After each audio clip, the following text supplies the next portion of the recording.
जैसे ये S23 50,000 की प्राइस पर बेस्ट एंड्रॉइड स्मार्टफोन है, जहां डायनामिक एमोलेड 2x डिस्प्ले है, स्नैपड्रैगन 8 Gen 2 प्रोसेसर है और टॉप क्लास बिल्ड क्वालिटी है। वैसे ही ये टैब S9 50,000 की प्राइस पर बेस्ट टैबलेट है, जहां 2x डायनामिक एमोलेड डिस्प्ले है, स्नैपड्रैगन 8 Gen 2 प्रोसेसर है और एक number build quality. Flipkart and Samsung की वेबसाइट पर ऑफर में फिलहाल ये 50,000 का मिल रहा है और मैंने इसे सैमसंग शॉप से 51,000 का परचेज किया है। और इस वीडियो में सिर्फ इतना फाइंड आउट करना है कि क्या किसी को एक एंड्रॉइड टैबलेट के लिए 50 से 60,000 रुपए खर्च करने चाहिए या नहीं। तो सबसे पहले इसकी अनबॉक्सिंग से ही स्टार्ट करते हैं। यहाँ ये सिंपल सा बॉक्स है।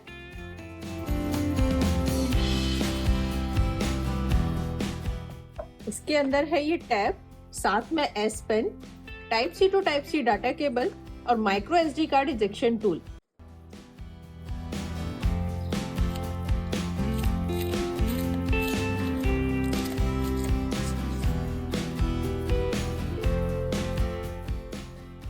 टैब को मैंने सेटअप कर लिया है। तो सबसे पहले पॉइंट ये कि यहाँ ये 10 से 12,000 का बेस्ट S पेन मिल जाता है और इस बार तो ये पेन IP68 रेटिंग के साथ है, तो अलग से परचेज करने पर हो सकता है ये 15,000 रुपए तक का मिलता।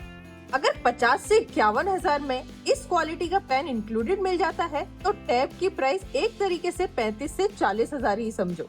यहाँ टैब भी पहली बार IP68 की water and dust resistant rating के साथ है।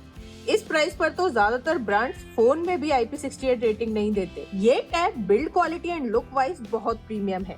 यहाँ S पेन को अटैच करके जो चार्ज करते हैं वो पार्ट मैट फिनिश में है, जो कि S8 सीरीज तक ग्लॉसी फिनिश में हुआ करता था। टैब S8 के कंपैरिजन में डिस्प्ले को बड़ा अपग्रेड मिला है। यहाँ अब एमोलेड डिस्प्ले है, तो यहाँ कोई भी कंटेंट देखने पर ऐसा लग सकता है जैसे S23 अल्ट्रा की डिस्प्ले को 11 इंच का कर दिया है।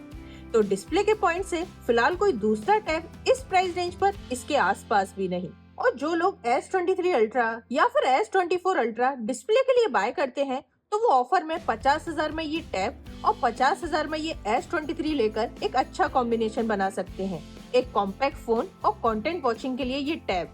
दूसरा अपग्रेड S8 से यहाँ मिला है वो है स्नैपड्रैगन 8 Gen 2 प्रोसेसर। जिस तरीके से S22 से S23 को बड़ा अपग्रेड मिला है परफॉर्मेंस के साथ ही कोई हीटिंग इशू भी नहीं रहा, सेम वही अपग्रेड यहाँ देखने को मिल जाएगा। अगर कोई इस टैब को 4 से 5 साल यूज करने के पॉइंट से परचेज करता है तो उसे मैं ये टैब आंख बंद करके रिकमेंड कर सकती हूँ। यहाँ कोई सा भी गेम अच्छे से खेला जा सकता है, उससे भी इसमें हीटिंग का इशू नहीं होना चाहिए। मैंने ये 8GB रैम 128GB स्टोरेज वाला मॉडल परचेज किया है। वैसे तो मैं इसे सेल ही कर दूंगी, लेकिन अगर मुझे ये यूज भी करना होता तो भी मैं 8GB रैम वाला ही मॉडल परचेज करती, क्योंकि यहाँ कितने भी टैब ओपन कर लो, रैम मैनेजमेंट इतना अच्छा है कि यहाँ कोई इशू नहीं होगा। और स्टोरेज की तो बिल्कुल भी टेंशन नहीं, क्योंकि यहाँ माइक्रो SD कार्ड यूज करके स्टोरेज को 1 TB तक इंक्रीज कर सकते हैं। इस टैब के स्पीकर्स भी टैब S8 के कंपैरिजन में ज्यादा लाउड एंड अच्छी साउंड वाले हैं। मतलब यहाँ बिना एक्सटर्नल स्पीकर के एक छोटे रूम में आराम से मूवी या फिर कोई भी कंटेंट एंजॉय किया जा सकता है।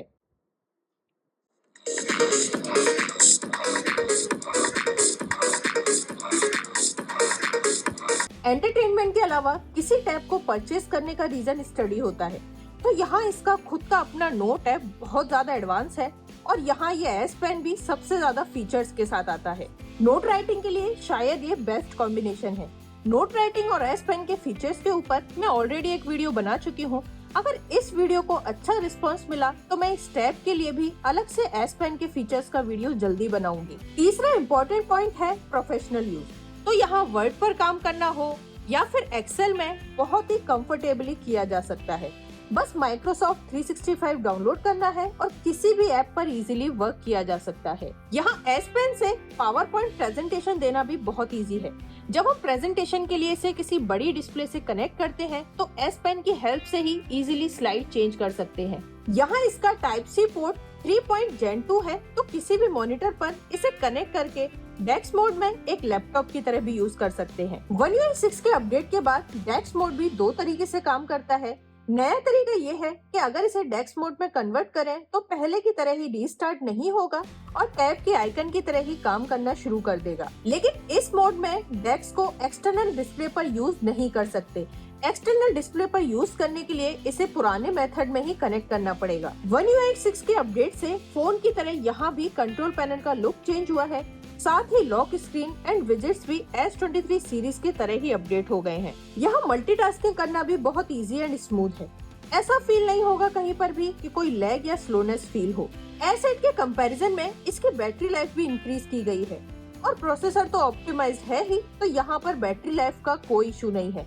एक बार फुल चार्ज करने पर 8 से 9 घंटे का स्क्रीन ऑन टाइम तो आराम से मिल जाना चाहिए। 45 वॉट की सुपर फास्ट चार्जिंग का सपोर्ट है, तो किसी भी 45 वॉट पीडी अडेप्टर से इसे 2 घंटे के अंदर ही फुल चार्ज किया जा सकता है। सैमसंग ने यहाँ एक डाउनग्रेड भी किया है। टैब S8 में डबल कैमरा सेटअप था, लेकिन यहाँ पर सिंगल कैमरा ही रखा है। वैसे प्रैक्टिकली ये कोई डाउनग्रेड नहीं है, क्योंकि अल्ट्रा वाइड लेंस का यूज बहुत ही रेयर केस में कोई करता होगा। फिर भी अगर सैमसंग उसे कंटिन्यू करता तो बेटर रहता। फोटोज स्कैन करना इजी है और फ्लैश के साथ नाइट में भी डॉक्यूमेंट इजीली स्कैन किए जा सकते हैं। फ्रंट कैमरा क्वालिटी बहुत अच्छी है। किसी भी मीटिंग के लिए लो लाइट में भी वीडियो क्वालिटी अच्छे लेवल की रहेगी। कैमरा के पॉइंट से भी किसी को कोई डिसअपॉइंटमेंट नहीं होगा। यहाँ 4K 30 FPS तक का वीडियो रिकॉर्ड किया जा सकता है और वीडियो रिकॉर्ड करने के टाइम पर कैमरा भी इजीली स्विच कर सकते हैं।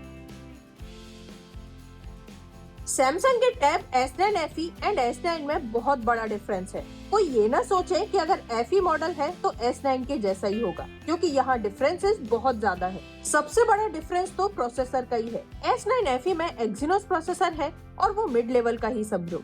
यहाँ स्नैपड्रैगन 8 Gen 2 अलग लेवल पर है, लेकिन प्राइस डिफरेंस भी बहुत ज्यादा है। अगर इसे ऑफर में ना लें तो 60,000 के ऊपर ही पड़ेगा और S9 FE 30,000 का, तो ऑलमोस्ट डबल का डिफरेंस है। यहाँ सिर्फ प्रोसेसर ही नहीं, display, build quality, speakers, type C port, software optimisation and S Pen भी अलग लेवल पर है। यहाँ 4 OS अपडेट मिलने थे लॉन्च से, तो एक अपडेट तो मिल ही गया One UI 6 का।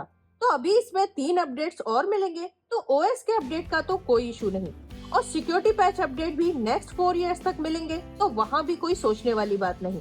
सैमसंग का सॉफ्टवेयर सपोर्ट अच्छा रहेगा, लेकिन अगर iPad OS की तरह इसे अलग से ऑप्टिमाइज किया जाए तो अलग लेवल का एक्सपीरियंस देखने को मिल सकता है। लेकिन ये मोटिवेशन कौन दे सैमसंग को? सैमसंग के इंजीनियर सबसे स्लो काम करते हैं, मुझे ऐसा लगता है। कभी कभी तो लगता है कि वो हमारे यहाँ गवर्नमेंट जॉब करके गए हैं, क्योंकि One UI में कुछ खास स्मूथनेस नहीं आई अभी तक, जहाँ iOS One UI से बहुत आगे है। अब मैंने इसे ऑफर में परचेज किया है, और सिर्फ मैंने ही नहीं, बहुत लोगों ने Flipkart, Amazon and Samsung store से इसे परचेज किया है इसी प्राइस पर।